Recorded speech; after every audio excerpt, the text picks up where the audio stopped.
اس دین کی آبرو کو بچانے کے لیے حضرت امام حسین رضی اللہ تعالیٰ عنہ نے کتنا بڑا قدم اٹھایا۔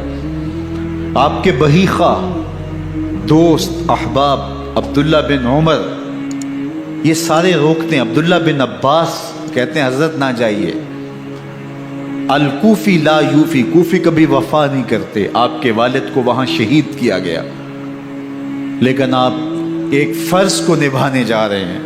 میرے غم گسارو میرے مہربانوں، نہ روکو مجھ کو جانے دو، مجھے نانے کے دی کی ڈوبتی کشتی بچانے دو۔ میں جاتا ہوں کہ دنیا پر وفا کا نام رہ جائے، میں رہوں نہ رہوں پر عظمت اسلام رہ جائے۔ میں نہیں جاتا تو نبی کے گھر کی آن جاتی ہے، میں نہیں جاتا تو نبی کے گھر کی آن جاتی ہے۔ تمہارا دین جاتا ہے، میری غیرت ایمان جاتی ہے۔ حضرت امام حسین یہاں سے چلتے ہیں، ابھی راستے میں ہی پہنچتے ہیں کہ یہ خبر آتی ہے کہ کوفے والوں نے بے وفائی کر دی۔ حضرت مسلم بن عقیل رضی اللہ تعالیٰ عنہ کو شہید کر دیا گیا، نعمان بن بشیر معزول کر دیے گئے، ابن مرجانہ ابن زیاد وہاں متعین کر دیا گیا جو سخت گیر شخص تھا، اور اس نے لوگوں کو ڈرایا دھمکایا اور کوفے کے لوگوں کے دل بدل گئے اور وہ بیتیں توڑنے لگے۔ وہ منظر مسجد کوفہ کا کتنا دل گداز تھا۔ جب امام نماز کے لیے کھڑے ہوئے تو 40,000 لوگ آپ کے پیچھے تھا۔ جب سلام پھیرا اور امام نے دیکھا کہ پیچھے لوگ نہیں ہیں، پھر لوگوں نے اپنے دروازے بھی بند کر لیے۔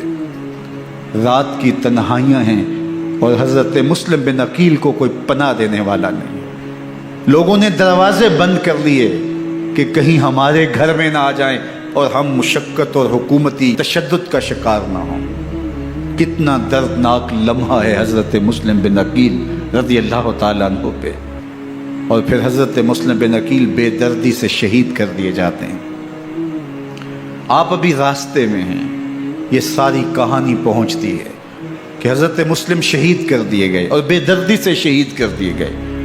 وہ جنہوں نے خط لکھے تھے کہ ہم آپ کے ساتھ ہیں اور ہم منتظر ہیں، چشم برا ہیں، آپ کے قدموں کی چاپ سننے کے لیے بےتاب ہیں، آج انہوں نے بیتیں توڑ دی۔ 40,000 کوفی منحرف ہو گئے۔ مسجد کوفہ کا وہ منظر کس قدر روح کو تڑپا دینے والا تھا۔ ہم پچھلے سال عصر اور مغرب کے درمیان جب کوفہ پہنچے تو سورج ڈوبنے کے قریب تھا۔ میں نے اپنی زندگی میں اتنا اداس موسم کہیں نہیں دیکھا جتنا اداس موسم کوفے میں دیکھا۔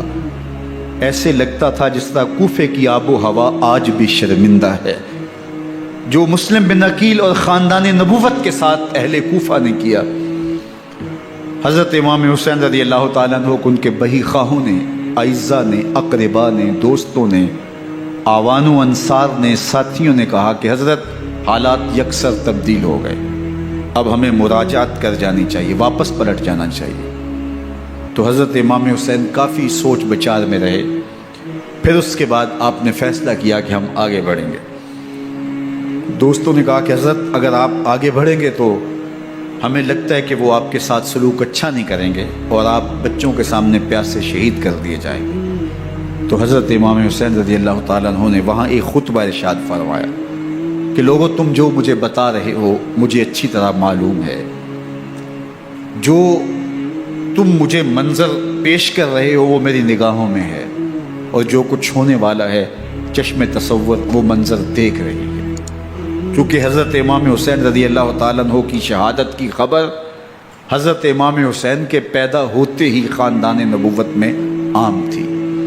حضور علیہ الصلوۃ والسلام کو یہ بات جبریل امین نے آ کے بتائی تھی جب حسین ابن علی کے ساتھ حضور محبت کا اظہار کر رہے تھے، تو یہ جبریل امین نے آ کے کہا تھا حضور آپ کا یہ بیٹا ارض طف میں شہید کر دیا جائے گا، اور کربلا کی مٹی لا کے حضور کو دی اور ام سلمہ کو حضور نے عطا کر دی۔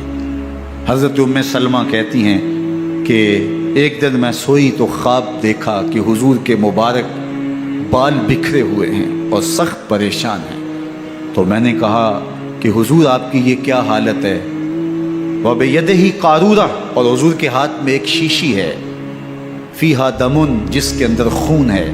تو میں نے کہا حضور یہ کیا؟ فرمایا میں قتل گاہ حسین سے آ رہا ہوں اور یہ حسین ابن علی کا خون ہے۔ تو کہا 10 محرم کا دن تھا، دوپہر کا یہ منظر تھا، میں کیلولہ کر کے اٹھی، جب میں نے دیکھا تو وہ شیشی جس میں کربلا کی مٹی رکھی تھی وہ خون بن چکی تھی۔ تو یہ خبر پہلے دی گئی تھی، یہ بتا دیا گیا تھا۔ فرمایا میرے دوستو جو تم مجھے بتاتے ہو میں اس سے بے خبر نہیں ہوں، یہ سب کچھ ہونے والا ہے، لیکن اس کے باوجود میں کیوں جا رہا ہوں؟ تو آپ کا ایک تاریخ ساز جملہ ہے جو کربلا کے فلسفے کو ہمارے سامنے رکھتا ہے کہ یہ اتنا بڑا امتحان کیوں دیا۔ حضرت امام حسین رضی اللہ تعالیٰ عنہ نے فرمایا وَلَكُمْ فِي أُسْوَةٌ، میں اس لیے جا رہا ہوں قیامت تک ظلم، جبر اور ناانصافی کے خلاف کھڑے ہونے والوں کے لیے کوئی نمونہ تو ہو۔ میری زندگی قیامت تک ظلم، جبر اور استحصالی نظام کے خلاف کھڑے ہونے والوں کے لیے نمونہ ہے۔ تو حضرت امام حسین رضی اللہ تعالیٰ عنہ نے حق اور باطل کے درمیان ایک سرخ لکیر کھینچ دی اپنے خون سے۔ اب حق اور باطل کا امتیاز کرنا مشکل نہیں ہے، کوئی باطل پہ اڑا رہے تو الگ بات ہے، لیکن امتیاز کرنا مشکل نہیں ہے۔ حدود بالکل واضح کر دی۔ اقبال نے یہاں کتنی خوبصورتی کے ساتھ اس مضمون کو نبھایا۔ سرخ رو عشق غیور از خون او، شوخی این مصرع از مضمون او، تا قیامت قطع استبداد کر، موج خون او چمن ایجاد کر۔ ایک جہاں آباد کر دیا اور حق اور باطل کی راہیں اجال دی۔ اب لوگوں کو یزید کا چہرہ پہچاننے میں دیر نہیں لگتی، وقت کے ہر یزید کا چہرہ آسانی سے پہچانا جا سکتا ہے۔ یہ معرفت زمانے کو کروائی کس نے؟ حسین ابن علی نے کروائی۔